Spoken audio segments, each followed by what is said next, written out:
Hi, everybody. How are you doing? Welcome to Into the Core podcast show. You're with me, Linda, and I'm really excited. It is December 31st. It's the day before 2021, and I'm just excited about my guest. I'm going to introduce him in just a few minutes. But before we go there, what I usually do is that I do my intro for the show. So here we go. Into the Core. Get into it. All good things in Africa and beyond. Into the core. Into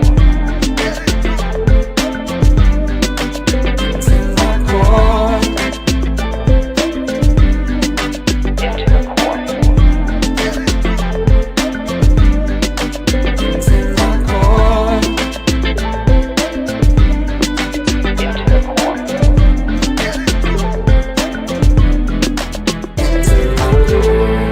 All good things in Africa and beyond.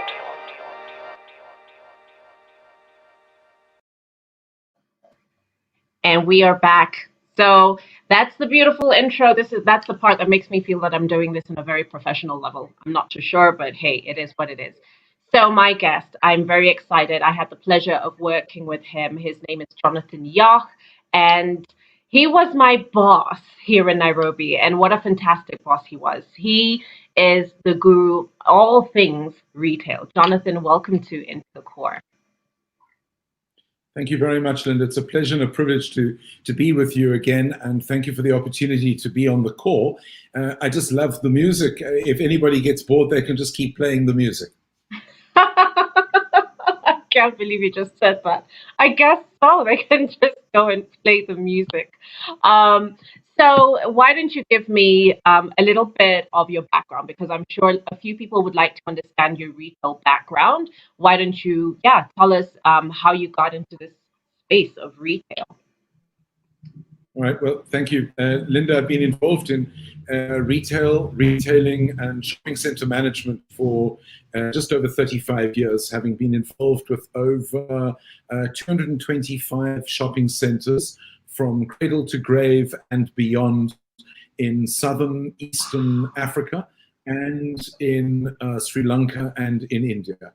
It's been a great voyage of discovery. And I think I've loved every single minute of it. And as you and I have had the pleasure of working together, probably I've had more pleasure out of it than you.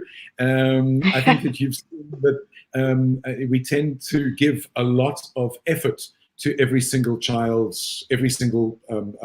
center as it is born, as it comes to life. From the research to the positioning of the mall, to the leasing, and then ultimately to the management and the ongoing management of the property.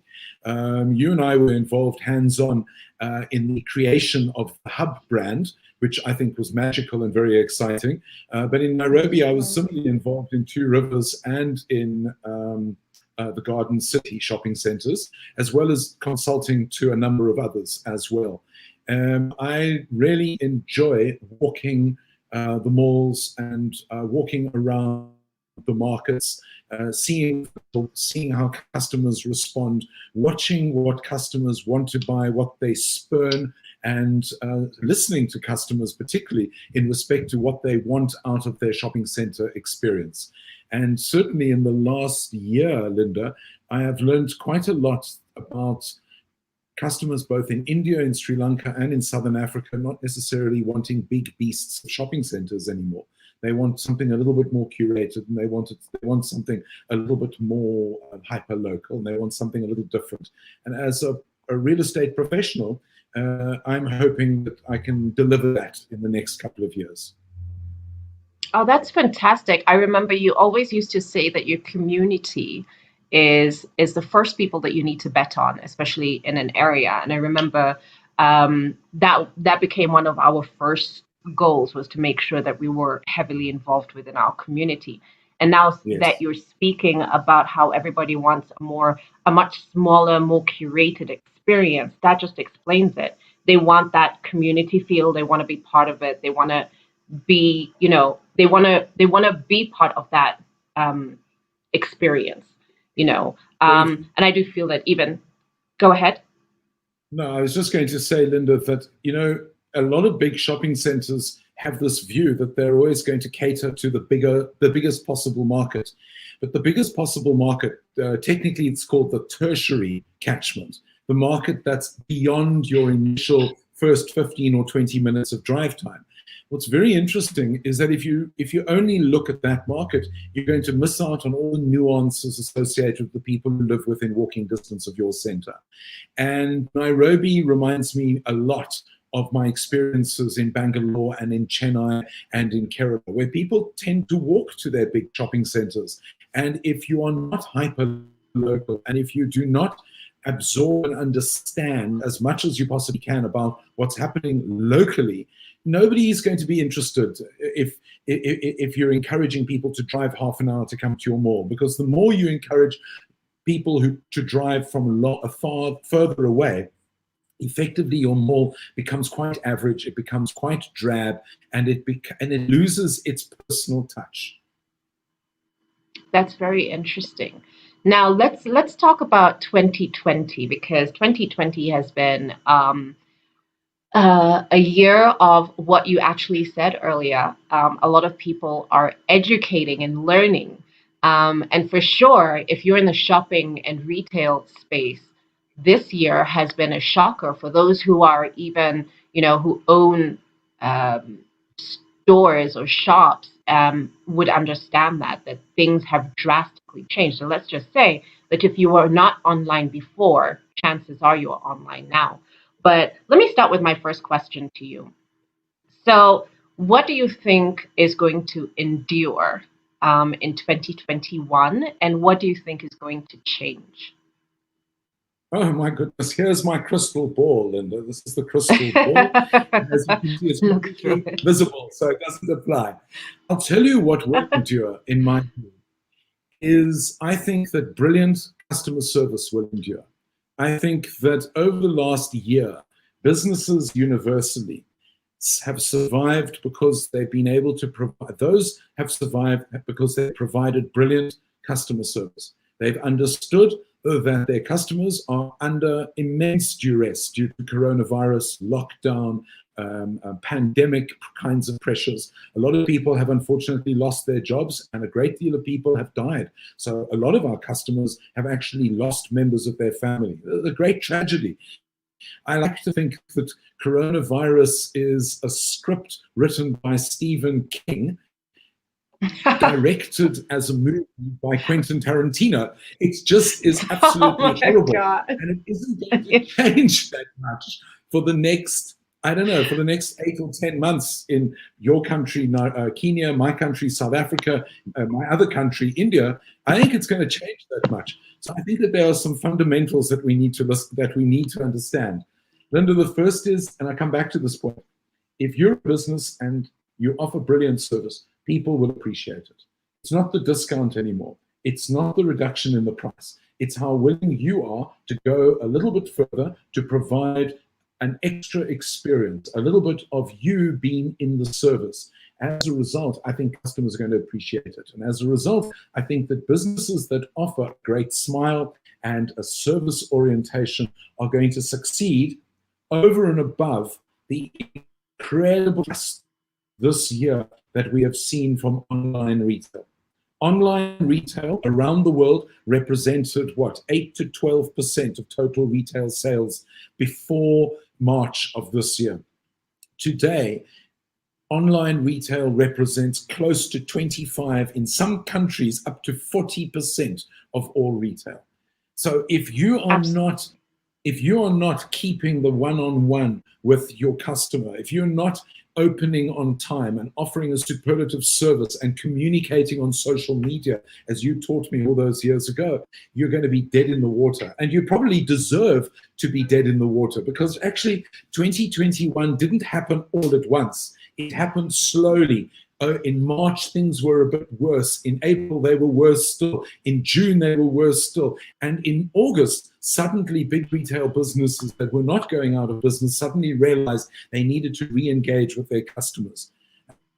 I think that the whole reason why e-commerce has worked so well. It's that all they did was they just plugged in their algorithms to drive more special offers and more special services to the customers that they've got, and to bring in more and more customers on their respective platforms. What I've seen, certainly sitting here in Cape Town over the last couple of months, is a tyranny of poor shopping center management. And even worse, some retailers deserving, unfortunately, to go out of business because they just didn't cope with the necessity to drive higher footfall and conversions through good customer service. For me, that has to be the starting point. It's the customer. It's all about the customer. And if the customer's sitting out there, it's all about you. It's not about me. Absolutely. There was a learning point that you and I often debated at the hub, Linda. The learning point was, what is my job as a property owner, and what is the retailer's job? And I want to remember, if I may, a shopping center owner or developer or manager's job, Linda, is to allow retailers to do their job. And a retailer's job is to be able to sell merchandise and to excite customers. Our job is to make sure that retailers can do their job. We mustn't be confused. Property managers are not retailers, God forbid. And retailers, whilst they have a small stake in the operation of a shopping center, should focus more on running their business. My job as a property person is to bring in the footfall. It's the retailer's job to do the conversion. And what I've learned in complex markets, like in East Africa, and in particular in Nairobi, and in India and in Sri Lanka, as sophisticated as these markets are, our job is to bring the customers to the front door of the retailer. And if the retailer, Linda, is unable to do the closure and to make the sale and to make a transaction, then those retailers we should be educating those retailers that in actual fact is to open their doors on time, to welcome customers, to have the right merchandise in the store at the right price, to have a big smile on their face, and to sell and sell and serve and serve. And if retailers don't get it, then those are not the people you want in your shopping center. You know, in 2013, we had this debate, we had this discussion. I don't understand why a lot of retailers and shopping centers around East Africa and in South Africa don't get it. That's their job. Yeah. It's their job, Linda, to do that. And if they miss it, then it's going to result in poor performance and it's going to result in bad service. And we don't want bad service in our shopping centers, and we want our retailers to succeed. It's actually quite simple. What will endure and what will change? So what we need to just really accept as the biggest change point is that we need proper customer service, and we need to really pay attention to our customers to give them that special experience. Fantastic. All right. So what do you think about the two words, contactless and frictionless? Okay, I feel like in retail. Well, I'm reading, you see, I've got all your notes here. So, yeah. Okay. So, I love it. I'd like to change the word frictionless to the word barrierless. I think that barrierless is a better word in the operation of a shopping center and in respect to retail, because we can understand what a barrier is. So we understand that when we go to a shopping center, there's a boom. That's a barrier. And when you walk into a shopping center, there may or may not be somebody at the front door asking to search us or to see. That's a form of a barrier. There may be into the shopping center instead of a nice gentle ramp. That in itself is a barrier. I think of barriers often when I think of toilets, having to walk into a public toilet and touch the door. I think of barriers when I think of all the things that could be touchless, like credit cards today have gone touch sensitive rather than a plug-in into the card machine. All of those sorts of things have, I think, been encouraged through the pandemic, and the technological advance has been so superb. I don't think there's any way back for any of it. I think that the magic of if there has to be a takeaway, a positive takeaway from the pandemic, and God, and forgive me for saying so, it's the fact that we see more technology involved in retail and retailing and running of our shopping centers. I'm an advisor to the African PropTech Association, Linda, and we sit often wondering why our retailers, or for a lot of retailers, haven't understood contactless, barrierless shopping, why they are not absorbing more in respect to the kinds of technological and innovative changes that the rest of the world are experiencing. Why is it that our customers are so much more informed about technology than our own retailers? And it's got nothing to do with cost. It's got everything to do with aptitude at the head office. I think that contactless and barrierless shopping is terribly important because it does speed things up a little bit, but it also gives customers that wonderful sense of a little bit more control over the environment that they're coming into. So they are now believing that because it's contactless, they have a form of control. They have more confidence in the systems that exist in order to keep them safe. And safety now doesn't only mean safe from thugs, crooks, also. And I think that our responsibilities as shopping owners and as retailers has broadened to be a lot to instill confidence in our customers. I remember that when the pandemic started, I assisted the Retailers Association of India and the Shopping Center Council of India to draft specific protocols in how to encourage customers to recognize that shopping centers and retail spaces were safe to come to. And if we didn't have those protocols in place, I don't think that people would continue shopping in India. But because these protocols are still in place and are still adhered to, retail in India is slowly getting to this level of normalcy. Oh wow, I really like that. I mean, I feel like even in Nairobi, it has taken us some time, but I know that the shopping centers have really done a great job of letting us know that they are in control and they're making sure that when you're going through that shopping experience that you're going to be okay, that they have all protocols covered. So yeah, I completely, I hear you. And we were, you mentioned something about tech, which brings us to our next question. Because of the shift right now into e-commerce and the space of rolling out new apps, and a lot of people are doing that. What do you think? Some of the digital solutions shopping malls should start adopting. Do you see a lot of shopping malls adopting into special apps? I remember we tried to do a lot back then, Jonathan. Like we were going to skyrocket with it.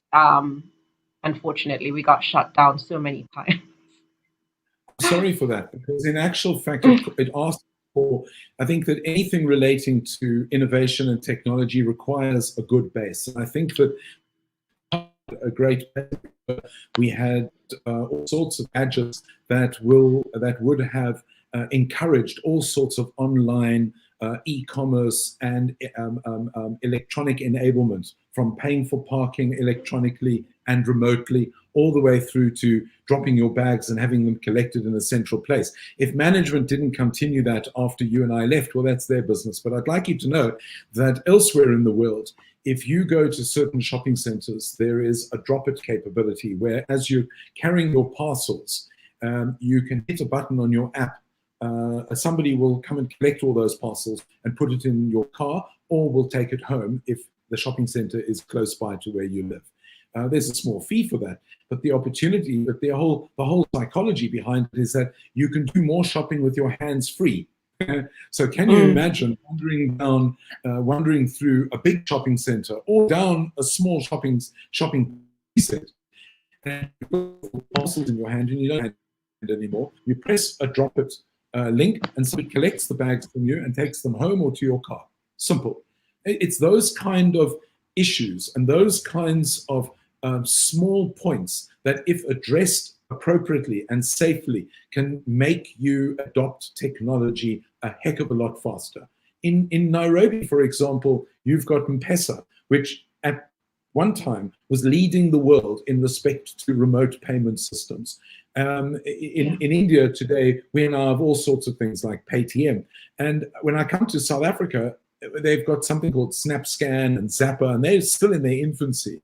And when I say to retailers, why have you not adopted this touch or photographic scan QR code facility, they go, well, we don't know about it and all the rest of it. And if it was left to me, Linda, every single shopping center that I have ever managed, I would have a Paytm. We had a shopping center. It wasn't an option for the retailers because we were enabling customers to do what they wanted. If customers want to shop with their phone, Linda, enable them to do it. Why? Because there's an extra 10 to 20% in sales waiting for them if they do enable this. Remember, Linda, customers don't always want to shop online. They do like going to the shops. They do like walking the mall. They do like promenading. They like to be seen and they like to see others. They like to sit with their masks on today and in a shopping center and wave at their friends and all the rest of it. But the vicious reality is that if we don't enable them and if we don't give them the kinds of gadgetry and applications that they can use to make their life easier, we're going to lose them to e-commerce. What's very interesting is that looking at data in India and in South Africa, retail as a total package has not changed much year on year. What has changed is the relative size of e-commerce. And as I said earlier, e-commerce in some countries has now exceeded 25% of total retail. Quite dramatic. Wow. And if you've not shaped up to manage that, then you're a loser. And shopping centers can get in on the act. You know, in India, nearly 85 of 300 shopping centers are enabled with something called a live point of sale revenue assurance system, which means that as you run a sale through a till point, it automatically registers in the landlord server and in the tenant server. And what that does is it means for the tenant, it's registering the sale. For the landlord, it's registering an average customer purchase. It's registering a conversion. It's registering total sales. It's linking footfall to sales. It means it's able to then offer a reward and a commission package to your customers. And that, I think, is the thing that I want to impart to you the most, is that you wanted to know, is there a shift in the e-commerce space, certainly from a shopping center point of view? And the answer has to be shopping centers must move to a customer recognition and reward system. And they're not difficult. And also to come it by. gives live elsewhere. Sorry. No, I was going to say, and it also gives the retailers as well as the landlords the ability to understand consumer habits. Because if you don't understand your consumers and what they like and what they want, what they want to purchase, how will you as a retailer make the right purchases? Right now, we're basing our shopping on what we need. Not so much, we're no longer in the space of I'm going to spend because I can spend. Right now, every purchase that you're making has become a necessity. Even when you're doing your track pants, you're like, well, it's because I'm working out. If you're getting cutlery, it's because you're cooking more. If you're getting some form of lighting, it is because you're noticing something right now in your house. So you're doing more in-house, more in-house, what is it? Refurbishing, Yes. Renovation, that's the word. So we're becoming a little bit more, and we want our shopping malls to think more about us. And so you're absolutely right. And that also, now you've answered my next question, which was about the tech role and what shopping malls need to include. But now that you've already answered that, let's move on. I was reading an article which I thought was very interesting, and they were talking about commercial letting versus industrial letting, that shopping malls need to start thinking about industrial letting rather than commercial letting. What are your thoughts on that? I wanted to pick up on one of the points that you raised earlier, if you don't mind. You used the term an evolution. And I just want to, I want to add something. And I think that from a shopping center point of view, the shopping centers that are hyper local, in other words, the malls that people can fall out of bed into, literally, the malls that are very, very easy to get into, that are barrierless and are frictionless to get into, the malls that have a great inside outside experience. I suspect that those are the malls that are going to be very, very successful. And those are the malls that are going to evolve into an e-commerce and a very rich recognition and reward system. And in that respect, I'm thinking of a marvelous shopping center in Hong Kong called the IFC. And the IFC is a monster of a shopping center with offices above and lots of parking. And interestingly enough, they have a very recognition and system. And they are very generous with their customers. And as a non-resident, when I visited the mall, I was given all sorts of discounts that meant a great deal if I was actually resident in the city. But the interesting thing is that the more generous you are with customers, customers will be generous with you, and they will appreciate the recognition. And the more hyper local you become, the better. So when you come to your question about commercial leasing or industrial leasing, I think that there's a very interesting trend, as I understand your question, that very similarly in the commercial world to co-working spaces and collaborative working spaces, there is now a very interesting collaborative shared services type of industrial space that you can rent your industrial unit for 10 minutes or for 6 months in order to do what you want. And what's very, very interesting is that you're also finding the same thing in retail, that you're now able to rent a pop-up. You're now able to break the back of the so-called tenant covenant with this long lease and all the rest of it by saying, I only want to hire a counter in your shopping center every Thursday. Or I want to take that wall over there, or I want that kiosk.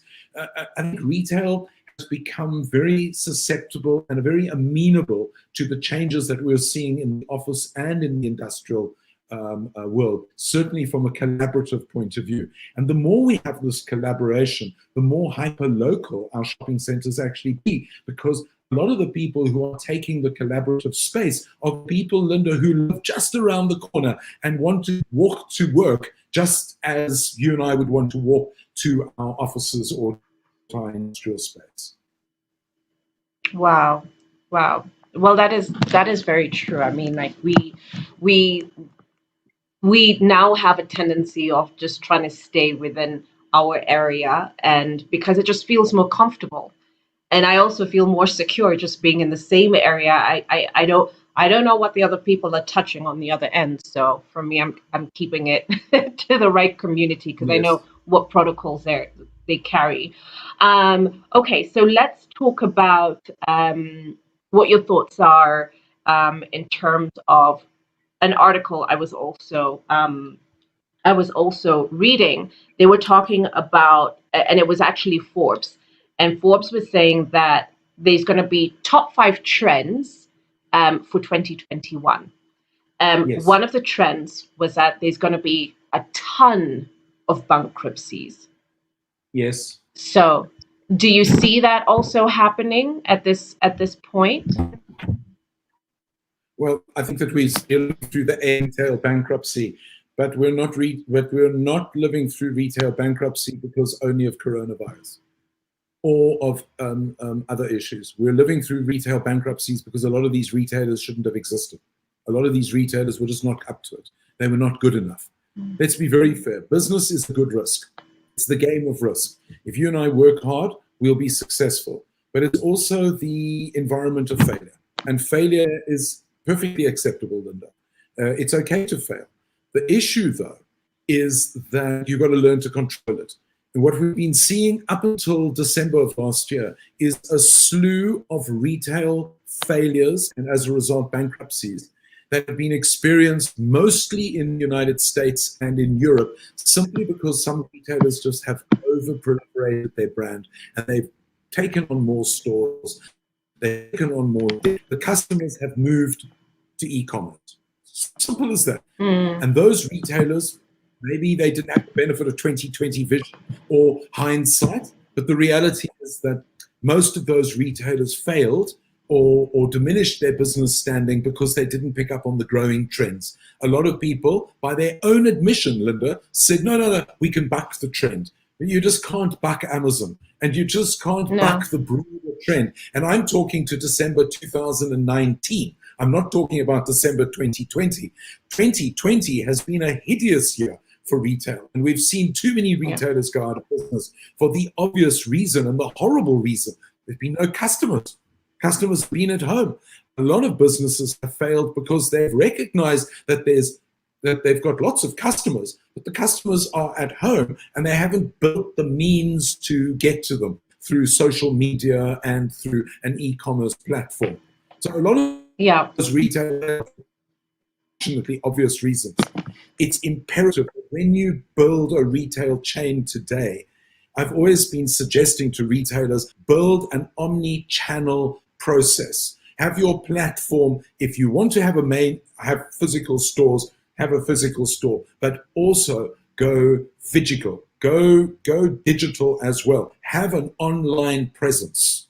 Have an online presence because there may be people who just want to buy from afar and can't get to your store, which means have a delivery presence. But it's going to add 15 to 20% extra to your sales by having a digital store of some kind. That is true. I mean, like every online training that we did every quarter? We did trainings about having an online presence because it's really important and imperative that retailers really understand what that presence looks like. And now, unfortunately, we do have a scramble for everyone just going into the shop and taking a picture, yet, still a lot of work needs to happen with that. Yes. But now there's a scrabble to be online. Let's talk about,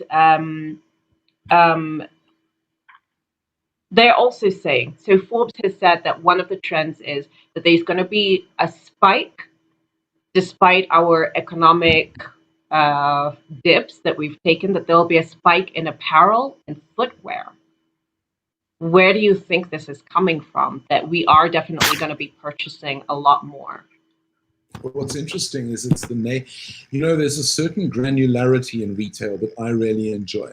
The broad brushstroke statement in Forbes about apparel and footwear is all very good and well, and it buys them headlines. And they're a headline company, so well done, Forbes. But the reality is that if you study the granularity, as that I sent you earlier today, the John Lewis analysis of sales in the last year, it's very, very clear that, and I'll give you two examples. The first example is ladies' makeup, a very important topic for me in my household, because now that I'm in Cape Town, I've got a sister, I've got my wife, and I've got my daughter, and I've got my daughter's friends.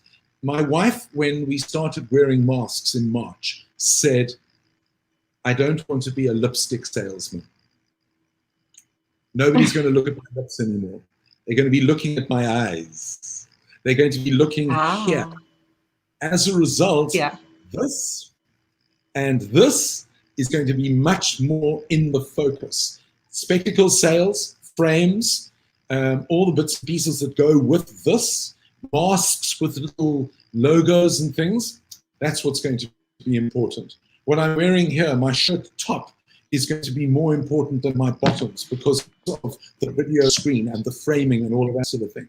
Now, when you look at the John Lewis survey, and when you look at what Amazon has 100 million SKUs on their system, when you look at that, you'll see massive spikes in respect to hair products and hair things. You women are so incredible with what you can do with your hair. Okay, and then you look at spectacles, and you look at earrings, and you look at nose rings. Everything north of the mouth suddenly has greater appeal. And from a retail point of view, particularly online, those are the things that have been seeing more appeal and more sales. Now, you talk about shoes. Shoes are very interesting because a lot of women particularly stop buying high-heeled shoes. I noticed a lot of men stop buying high-heeled shoes as well, but women stopped buying high-heeled shoes? For a couple of reasons. Linda, they had no need to wear high heels. There's another reason. They were exercising more, and they had this shift in their mind. Do I buy those 10-inch high heels, or do I buy a pair of trainers that I can wear when I sit on a Zoom meeting, and I can go to the shops, and I can walk on the treadmill, and I can do some yoga?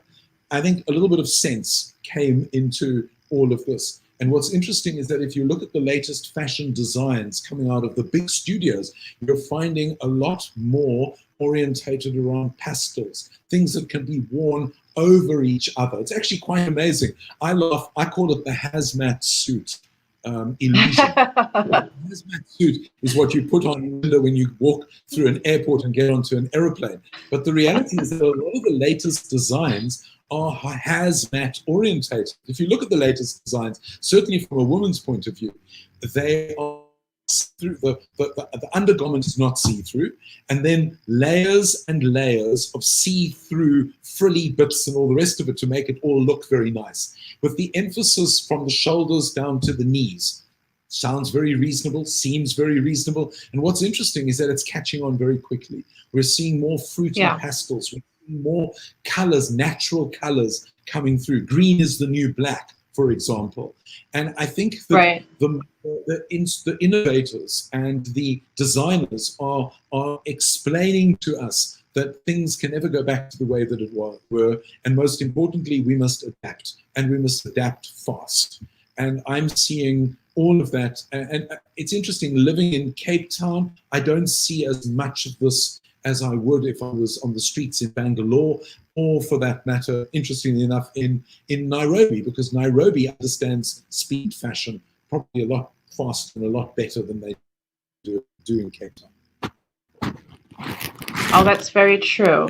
Let's talk about, I had actually gone to open up, bless you, I'd actually gone to open up the John Lewis article that you sent me, which is so very interesting.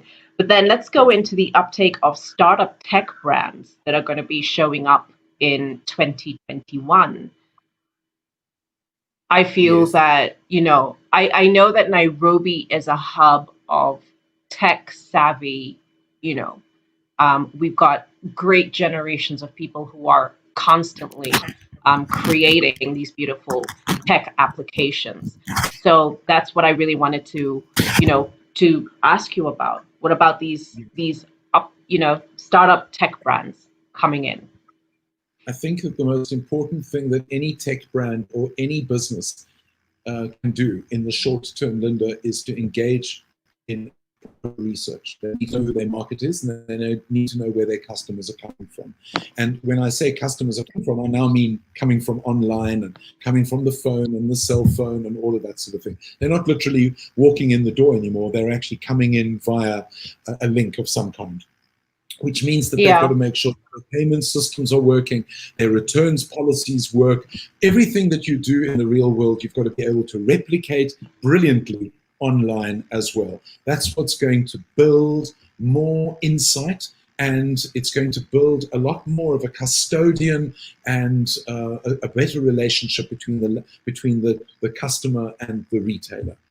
I also think that we have to cherish our little businesses.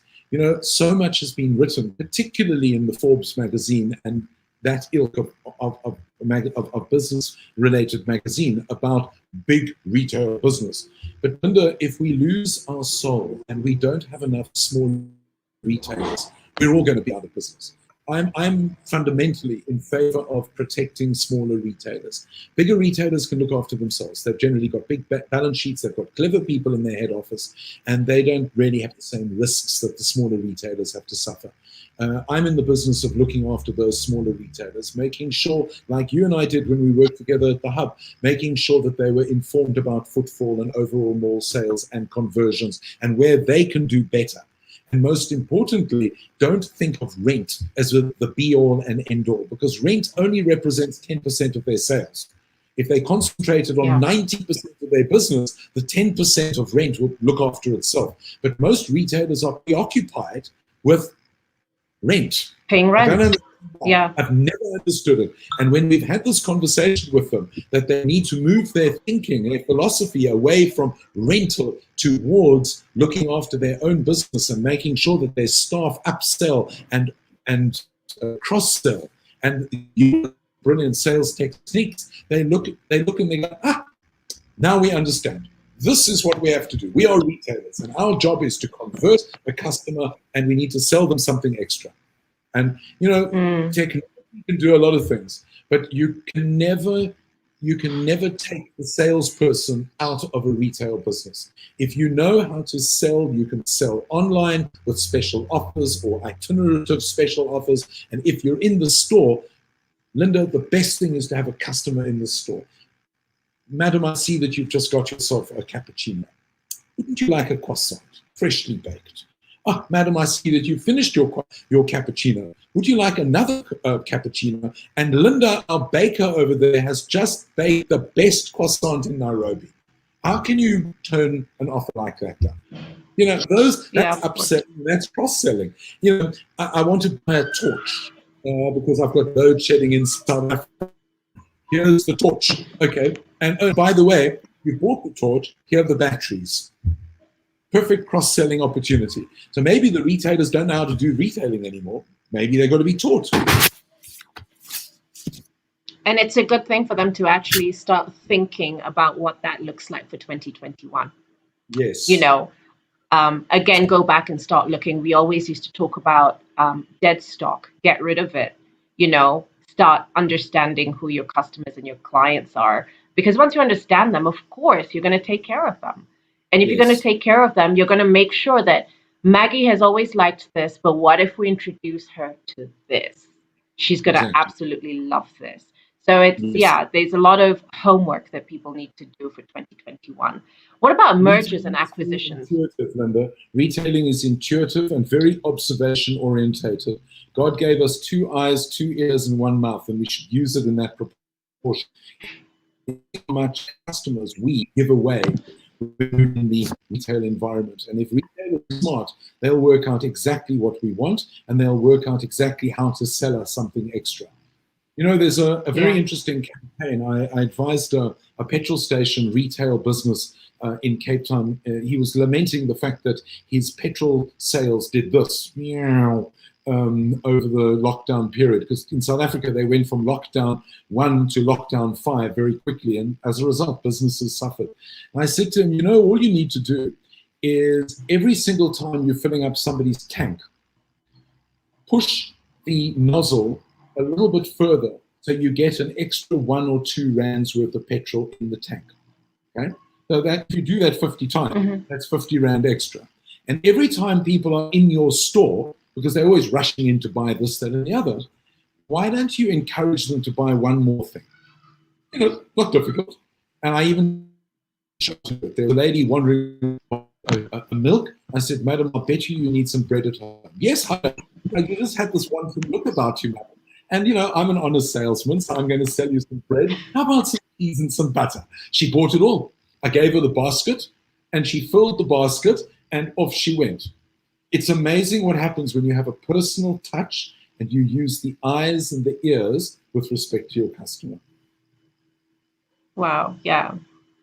That's amazing. Yeah, I've never even thought about that. Even our supermarkets out here. I mean, every time they see you buy a whole ton of milk, they should just be like, well, if you're going to buy all that milk, where are the cookies and where's the, and where are the donuts? And we've got to, especially if you're in Carrefour out here, because their bread is excellent. So, they should just be like, what was that? Is Carrefour your favorite supermarket? Well, I mean, I love the bread there, so I will never take away from their bread section. So Okay, let's not talk about Carrefour, but let's talk about mergers and acquisitions. Do we see that happening also in 2021? Yes, big time. We're already starting to see it.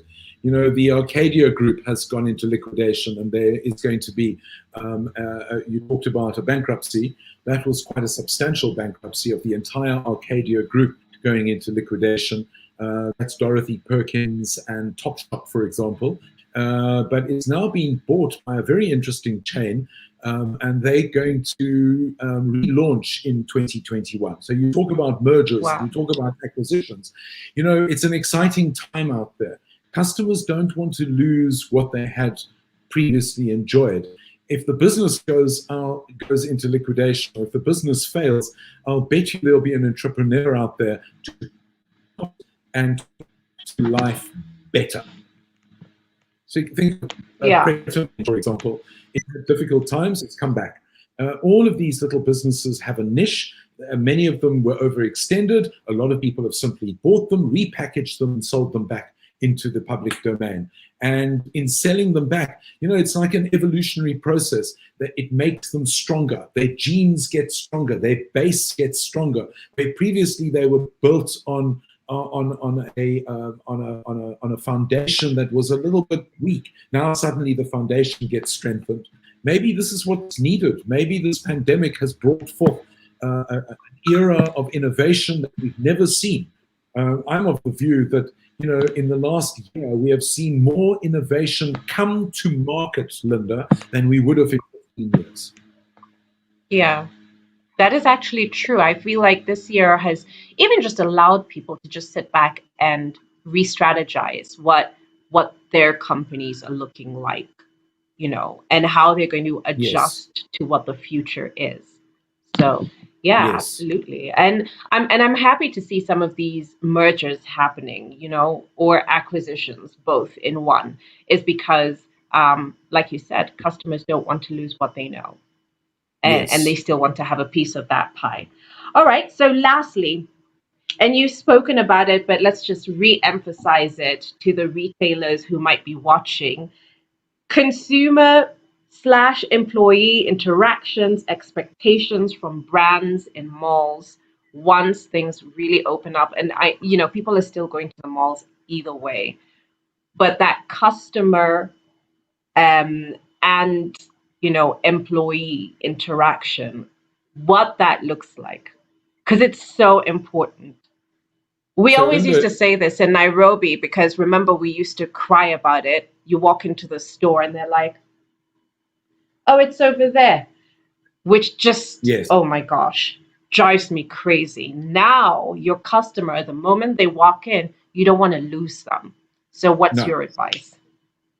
Well, the first thing is that in 2015, no, I beg your pardon, 2011, the Retailers Association and the Shopping Center Council of India started a recognition program called National Retailers Day. And on the 15th of December every year, we have recognized the retail staff who work in shops. We have celebrated them in shopping centers. We have given awards and accreditations and recognition programs to thousands and thousands of staff who work in shops. And I think that the first thing is, let us recognize that these people are at the front line of giving service and receiving quite pretty horrible stuff from customers who are pretty ill disposed to being given good service and that sort of thing. So I think that we need to recognize our staff. The second thing is that we can empower our staff more by giving them more insightful retail training. We can teach them how to be better upsellers and cross-sellers. These are the fundamentals of retail, but a lot of people forget it. A lot of people don't grasp how easy retail actually is. It doesn't have to be psycho, mumbo jumbo and complicated. It actually can be very easy. The easier it is, the easier it is to get junior staff in outlying retail businesses to learn the ropes very quickly, and they can then grow through the industry. I think the more you invest in your employees, in your retail employees, the better your business will be, the more rock solid it will be in the years ahead, particularly if now you understand omni-channel retail. So you have your physical store, but you also have your digital stores, your online presence. And if your online presence means that your website is just so zippy and easy to use, even with a little bot on the bottom on the bottom there that excites you to buy more or explains how things work. Have a great refunds policy. Explain that if something isn't in store, it will be refunded or it'll be kept in credit. All of these sorts of things. This relationship building between you and the customer is imperative. Otherwise, my daughter reminded me the other day, Linda, she said the average customer these days, and that could be a woman of, let's be very candid, most customers are women, and their attention span online is no more than 30 seconds. And if you are able to maintain the presence of mind of your customer online for more than 30 seconds, you've got a customer for life. But if you mess around with them, if you don't give them what they want within 30 seconds, they're lost. And you may never get them back. And the fault is yours.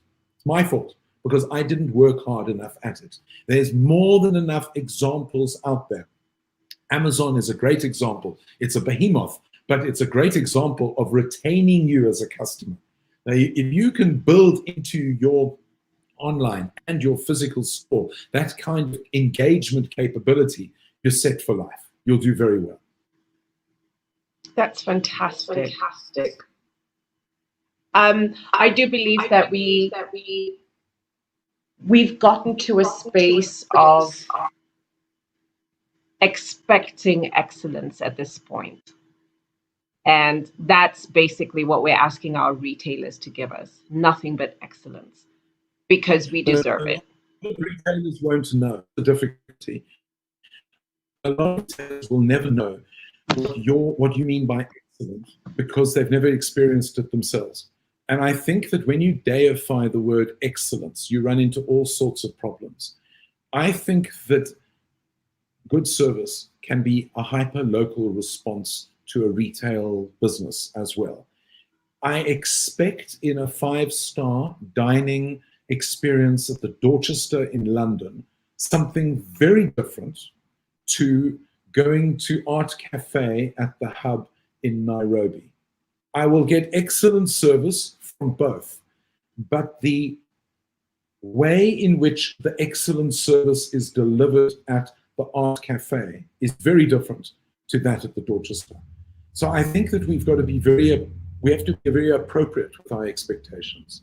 So for example, in Bangalore, my wife is heavily involved in the merchandising customer service training for a particular chocolatier business called Swear. And she understands that most of those customer service agents, a lot of the staff, have never eaten those chocolates. Yet we are expecting those people to serve chocolates.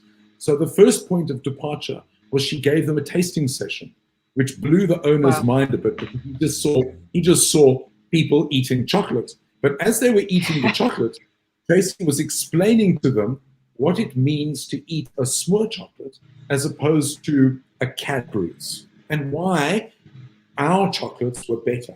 It's no different to what you and I did at the Hub. We explained to retailers that our experience was fundamentally different to everybody else. We weren't interested in what everybody else was doing, Linda. We said, don't look over your shoulder, look ahead and set your standards according to your own experience.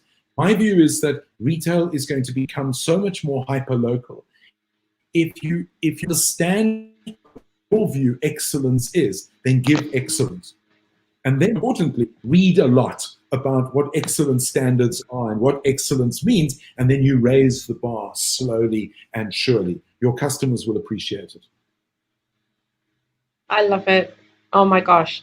This has been so insightful, Jonathan. Thank you so much. You're always, I made a comment on Instagram because 2 people are looking for you.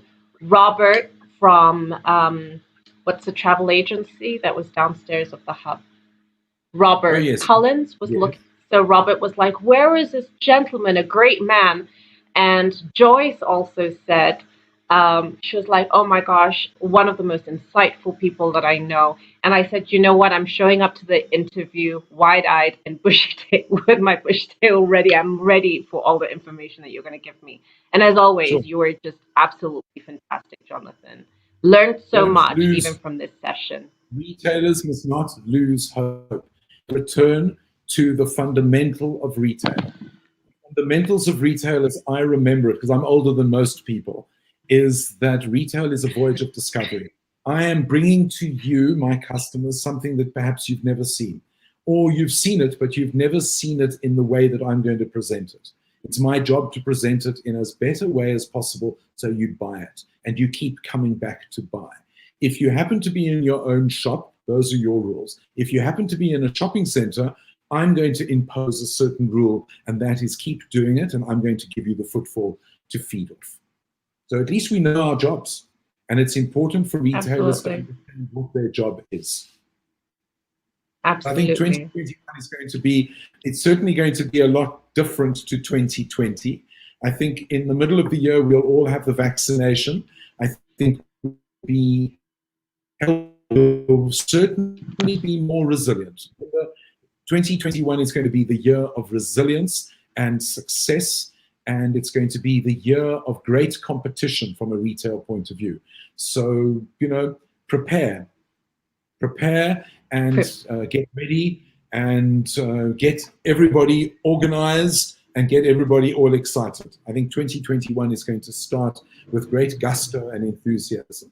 And most importantly, be well. Invest in your health, stay healthy, get the vaccination, and look after yourselves. I love it. Thank you so much, Jonathan. To everybody else, I want to thank my partners, Nokia. Of course, I'm using my Nokia earbuds Lite, and of course, I'm going to be giving away a pair of Nokia earbuds. If you could just tell me, you know, I'd like to hear some of the insights that you have loved and heard from Jonathan. Why don't you name me 5 things that you think are very important that you've taken that is going to benefit you in 2021. I will randomly select, and best of luck to you. And wishing you a happy and blessed new year.